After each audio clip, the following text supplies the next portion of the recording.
Bonjour, dans cette vidéo, nous allons aborder des mécanismes de compensation de l'insuffisance cardiaque. Comme nous l'avons vu, les différents types d'insuffisance cardiaque aboutissent à une diminution du débit cardiaque ainsi que de la pression artérielle, ce qui entraîne une diminution de la perfusion des différents tissus.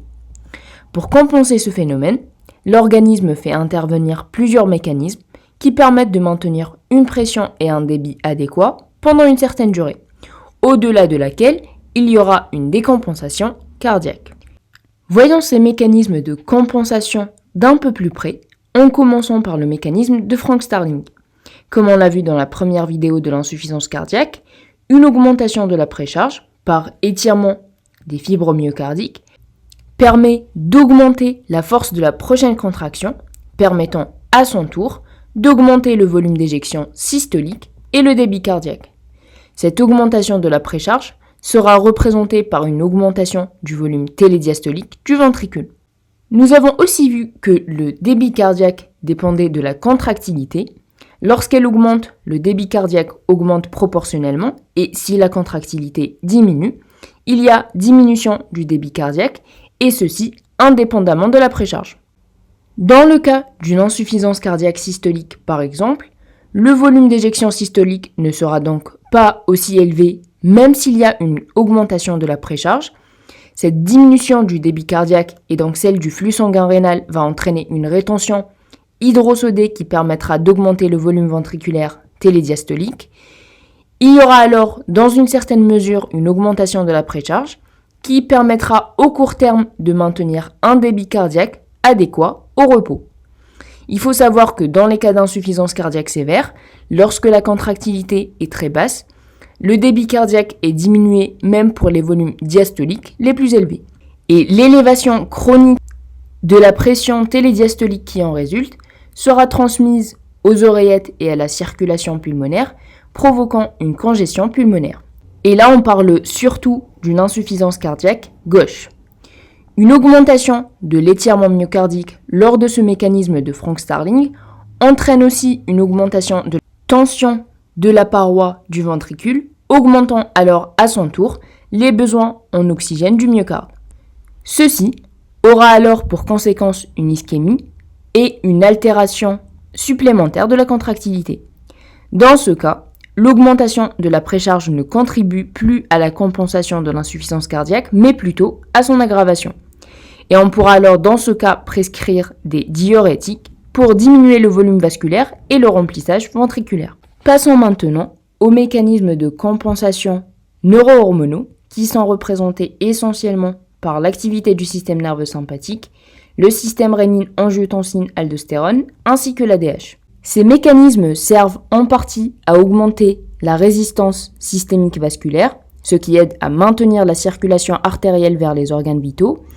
Ils servent aussi à augmenter la rétention hydrosodée, ce qui permet d'augmenter le volume intravasculaire. Commençons par voir le système nerveux sympathique. La diminution du débit cardiaque dans le cas d'insuffisance cardiaque est détectée par les barorécepteurs du sinus carotidien et de la crosse aortique. Il y aura alors diminution de la fréquence des potentiels d'action issus des barorécepteurs vers le centre cardiovasculaire.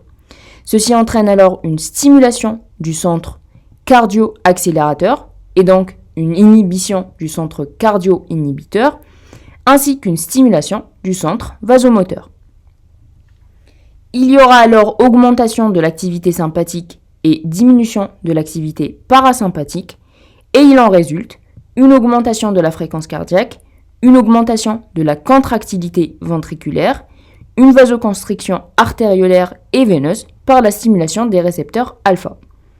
L'augmentation de la fréquence cardiaque et de la contractilité ventriculaire influe directement sur le débit cardiaque en l'augmentant. La vasoconstriction veineuse permet d'augmenter le retour veineux vers le cœur, ce qui augmente la précharge et le volume d'éjection par le mécanisme de Frank-Starling, et ceci bien sûr dans la limite physiologique, comme on l'a précisé tout à l'heure. Enfin, la vasoconstriction artériolaire permet d'augmenter la résistance périphérique pour maintenir une pression artérielle normale. Au total, il y a donc augmentation du débit cardiaque par augmentation de la fréquence et du volume d'éjection et une augmentation des résistances périphériques.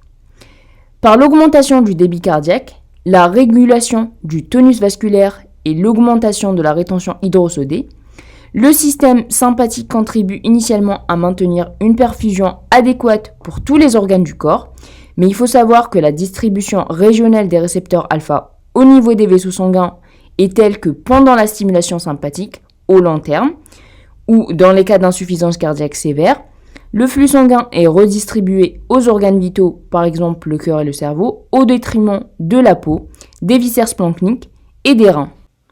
De plus, l'augmentation de l'activité sympathique par stimulation des récepteurs bêta du cœur peut être responsable de tachycardie, ce qui augmente la charge de travail du cœur, augmentant à son tour la demande en oxygène du myocarde, aboutissant à une ischémie, des lésions des myocytes et enfin une diminution de la contractilité. Enfin, une autre conséquence de cette activité sympathique prolongée est la désensibilisation des récepteurs bêta-adrénergiques sans affecter les récepteurs alpha. Il y aura alors une vasoconstriction et une augmentation de la résistance vasculaire systémique. Cette dernière entraîne une augmentation de la post-charge cardiaque et du stress exercé sur la paroi ventriculaire, augmentant alors la consommation d'oxygène du myocarde et, comme on vient de le voir, une diminution du flux sanguin vers les organes tels que la peau.